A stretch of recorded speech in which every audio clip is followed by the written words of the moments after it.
Salut à tous, c'est Hugo de la chaîne NSS et aujourd'hui on va attaquer un gros morceau d'After Effects, tout du moins un morceau culte puisque c'est simplement le texte qui explose, comme vous l'avez vu en introduction. Et juste avant de commencer, je tiens à vous dire que si vous avez des idées ou des envies d'animation de texte sur After Effects que vous aimeriez voir sur la chaîne, n'hésitez pas à me le dire en commentaire. Mais en attendant, on a un texte à faire exploser, alors on passe tout de suite sur After Effects.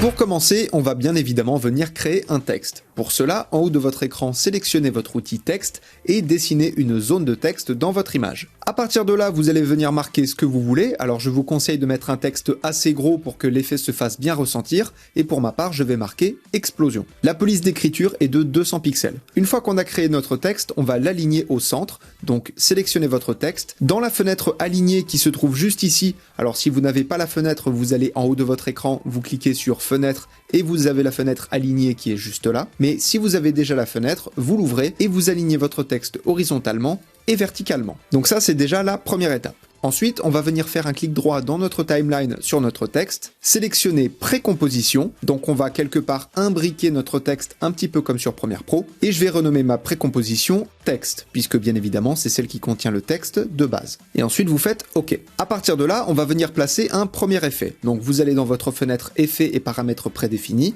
toujours si vous n'avez pas la fenêtre, vous allez en haut de votre écran et vous ouvrez la fenêtre en l'occurrence. Dans cette fenêtre effets et paramètres prédéfinis, on va ouvrir la catégorie simulation et venir glisser-déposer sur notre image l'effet éclat qui est juste ici. Ça va vous donner quelque chose comme ça, une genre de cible avec un mur de briques. Ne vous inquiétez pas, c'est tout à fait normal. Dans les options d'effet, on va venir modifier quelques paramètres qui vont déjà nous donner une base. Vous allez passer le paramètre affiché de filaire plus force à rendu. Ensuite, vous allez développer la catégorie forme en cliquant sur la petite flèche et vous allez modifier le motif en le passant de brique à vert. Ensuite, juste ici, vous allez mettre la profondeur d'extrusion de 0,2 à 0. Vous allez développer la catégorie force 1 et passer la force de 5 à 0,05. Vous allez ensuite développer la catégorie physique et passer la vitesse de rotation de 0,2 à 0,4. Et enfin, vous allez passer la gravité de 3 à 0. Une fois que vous avez fait tous ces petits changements, vous allez sélectionner le mot éclat, donc vous allez sélectionner votre effet, faire CTRL-C, donc là vous avez copié votre effet. Dans votre timeline, vous allez faire un clic droit sur votre précomposition et sélectionner précomposition à nouveau, donc vous allez précomposer votre précomposition, et là vous allez renommer par exemple votre précomposition en explosion de base ou juste base. Et ensuite vous faites OK. Une fois que vous avez précomposé votre texte, vous pouvez faire CTRL-V pour coller l'effet que vous avez copié juste avant sur votre nouvelle précomposition. Une fois l'effet collé, on va venir modifier quelques petites choses. Donc vous allez développer la catégorie forme et modifier le motif en le passant de vert à étoile et triangle, juste en bas. Vous allez également modifier la profondeur d'extrusion et la passer de 0 à 0,1. Bien évidemment, toutes les informations que je vous donne, vous pouvez les modifier pour créer l'explosion que vous voulez. Vous développez ensuite la force 1 et vous allez passer le paramètre force de 0,05 à 1. Une fois ces petits changements faits, placez votre tête de lecture à 2 secondes. Donc là, comme vous le voyez, notre texte a déjà un effet d'éclat assez prononcé. Dans la catégorie force 1, activez le chronomètre de rayon et passez sa valeur de 0,4 à 0,1.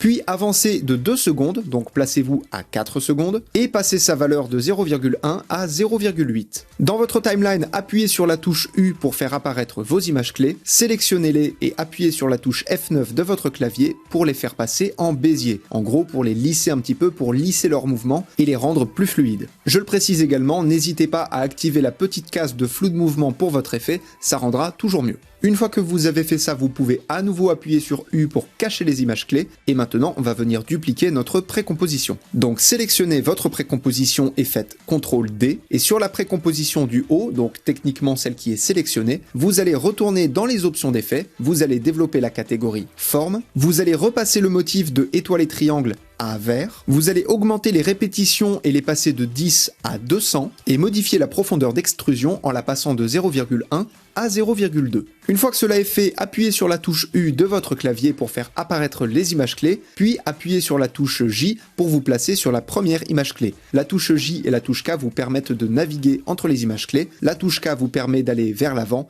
et la touche J d'aller vers l'arrière, donc la droite et la gauche. Une fois que vous êtes sur cette première image clé, techniquement vous devez avoir le paramètre rayon qui est affiché et vous allez passer sa valeur de 0,1 à 0,14. Puis dans les options d'effets, vous développez la catégorie Force 1 et vous allez allez modifier le paramètre de force et passer la valeur de 1 à 0,5. Et vous pouvez bien évidemment appuyer sur la touche U dans votre timeline pour recacher à nouveau les images clés. Sélectionnez la précomposition que vous venez de modifier et faites CTRL D pour la dupliquer. Et sur la précomposition qui est tout en haut de votre timeline, encore une fois celle qui est censée être sélectionnée, dans les options d'effet, vous allez développer la catégorie physique et passer le paramètre de variance de la masse de 30% à 50%. Ensuite, dans votre timeline, vous allez sélectionner la précomposition qui est tout en bas, faire CTRL D, prendre celle qui est sélectionnée, donc logiquement la troisième, et la mettre tout en haut. À nouveau, on va retourner dans les options d'effet et modifier le motif, donc catégorie forme, motif, et vous allez repasser de étoile et triangle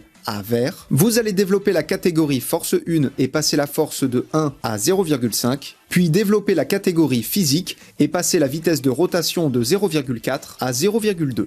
Une fois que tout cela est fait, dans votre timeline, vous allez sélectionner vos 4 précompositions, faire un clic droit, sélectionner précomposition, donc on va à nouveau précomposer tout ça. Et pour ma part, je vais renommer cette précomposition explosion avancée. Vous pouvez aussi l'appeler explosion complexe si vous voulez. Et vous faites OK. Une fois vos animations précomposées, vous allez retourner dans votre fenêtre effets et paramètres prédéfinis et taper décalage. Vous avez l'effet décalage des couches que vous allez glisser déposer sur votre image. Et là, vous allez passer le paramètre vert de vert à néant, donc tout en bas. Et pareil pour le paramètre bleu, vous le passez de bleu à néant. Et logiquement, comme vous avez enlevé toute la couche verte et la couche bleue, techniquement, il ne vous reste que du rouge, donc votre texte est en rouge, tout du moins votre explosion. Jusque-là, pas de souci. Dans votre timeline, vous allez sélectionner votre précomposition et la dupliquer 2 fois. Vous allez sélectionner la deuxième, donc celle du milieu. Dans les options d'effet, vous allez passer le rouge de rouge à néant. Pour le vert, vous allez le repasser de néant à vert. Donc là, pour votre deuxième précomposition, vous devez avoir néant, vert, néant. Et sur la première, vous allez passer à nouveau le rouge sur néant. Et cette fois-ci, c'est le bleu que vous allez repasser de néant à bleu. Donc en toute logique, si je cache les précompositions, la première est rouge, la deuxième est verte et la dernière est bleue. Jusque-là, pas de problème. Ensuite, on va venir changer les modes de fusion pour jouer avec la couleur. Alors si vous n'avez pas les modes de fusion, dans la petite barre d'outils qui est juste ici, avec tous les petits boutons, vous allez faire un clic droit, vous allez dans colonne, et vous sélectionnez mode, et ça vous affichera les modes de fusion. Pour la première et la deuxième précomposition, vous allez passer le mode de normal à écran. Je fais la même chose pour le deuxième, et là vous devez avoir votre texte qui est remis en blanc. Jusque-là, pas de souci. Ensuite, vous allez sélectionner votre première précomposition et appuyer sur la touche P et passer sa position horizontale de 960 à 954. Puis, pour la précomposition qui est tout en bas, vous allez faire la même chose. Vous appuyez sur la touche P et cette fois, vous allez passer la position horizontale de 960 à 966. Là, ce que l'on a fait, c'est qu'on a créé volontairement un effet d'aberration chromatique, ce qui va donner un petit peu plus de texture à notre image et tout du moins à notre texte. Une fois que vous avez fait ça, vous pouvez désélectionner vos précompositions et rappuyer sur la touche P pour cacher l'effet de position des 2 précompositions. À partir de là, si on regarde ce que l'on a créé, on a une première explosion au centre, puis une explosion plus large qui va venir terminer notre effet. Je le précise au passage, le rendu que vous voyez actuellement est en faible qualité. Comme vous le voyez ici, je suis seulement en 1/4, puisque vous l'aurez remarqué si vous créez cet effet en même temps que moi, c'est un effet qui va manger pas mal de ressources et votre PC risque de ramer. Donc baissez un petit peu la qualité visuelle, ce sera mieux pour vous et pour votre ordinateur. Maintenant qu'on a donc notre animation d'explosion, on va venir créer un flou d'objectif qui va donner plus de texture à notre image. Pour ça, vous allez aller en haut de votre écran, vous allez cliquer sur Calque, puis Nouveau et Solide. Pour la couleur de notre solide, il va être très important de sélectionner un solide complètement blanc. Vous pouvez le renommer un petit peu comme vous le voulez, pour le coup c'est pas très important. Personnellement, je vais l'appeler solide numéro 1, et de toute façon, il n'y en aura qu'un. Puis vous faites OK. À partir de là, votre solide va se mettre tout en haut de votre timeline et toute votre image sera blanche. Ne vous inquiétez pas, c'est tout à fait normal. Cliquez n'importe où dans votre timeline pour désélectionner vos calques. Puis en haut de votre écran, vous allez faire un clic long sur l'outil rectangle pour afficher les autres outils et sélectionner l'outil ellipse. Là, il va falloir modifier peut-être quelques petits paramètres. Notamment, vous allez cliquer sur le mot fond et faire attention que la couleur unie, donc ce paramètre-là, soit bien sélectionné. Et vous faites OK. Pour la couleur, vous allez mettre un noir complet. Et enfin, pour les contours, vous allez sélectionner le mot contour et vous allez faire en sorte que aucun soit sélectionné.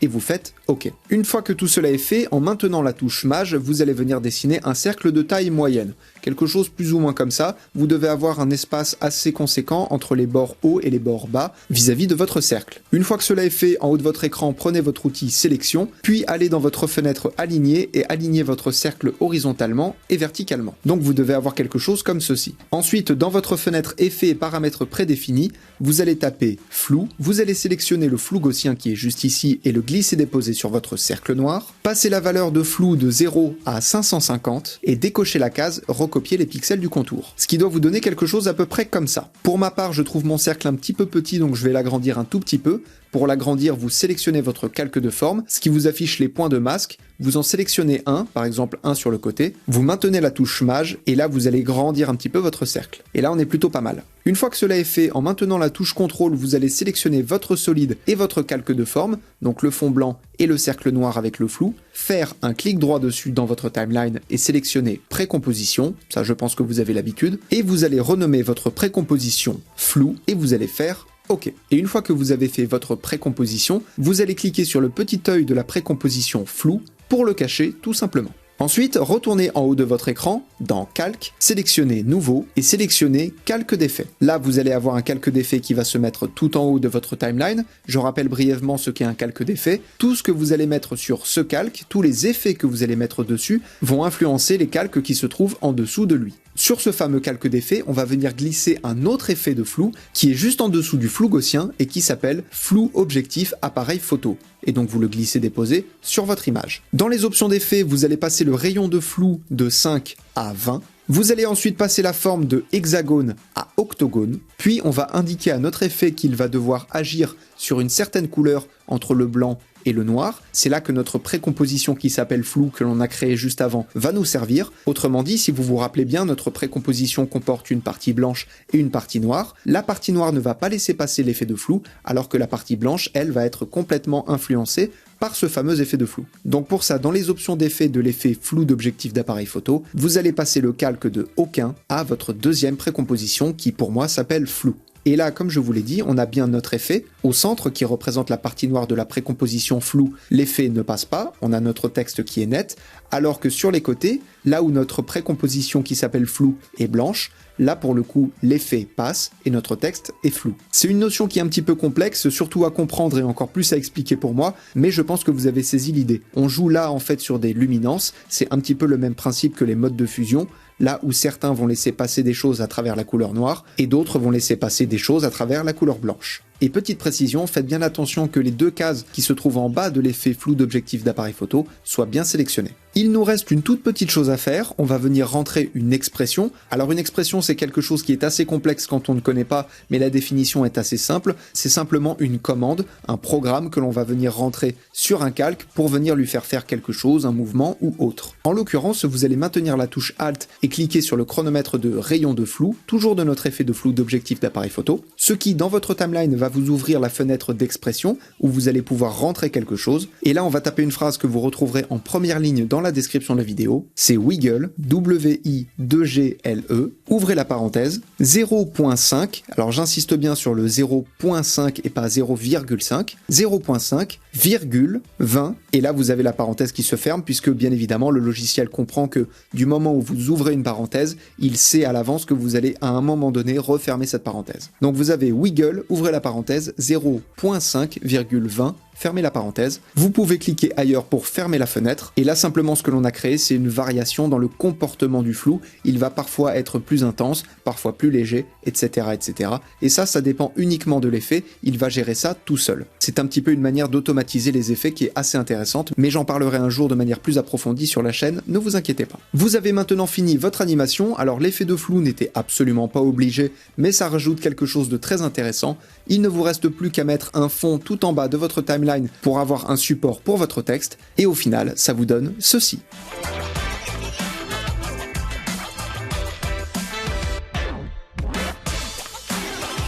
Personnellement, j'aimerais un monde parfait où on aurait les capacités d'After Effects directement dans Premiere Pro, et comme ça ce serait plus simple pour tout le monde. Mais bon, pour l'instant, c'est pas encore gagné. Mais bon, en attendant, vous savez faire une nouvelle animation de texte, je suis sûr qu'il y en a quelques-uns d'entre vous qui vont l'utiliser dans un jingle, en même temps ça passerait vachement bien, et en attendant de vous retrouver pour d'autres animations de texte, apprenez, utilisez et progressez dans vos montages. La plateforme pour me soutenir ainsi que mes 2 comptes Instagram et le serveur Discord sont dans la description de la vidéo. Je vous fais des bisous, et à plus.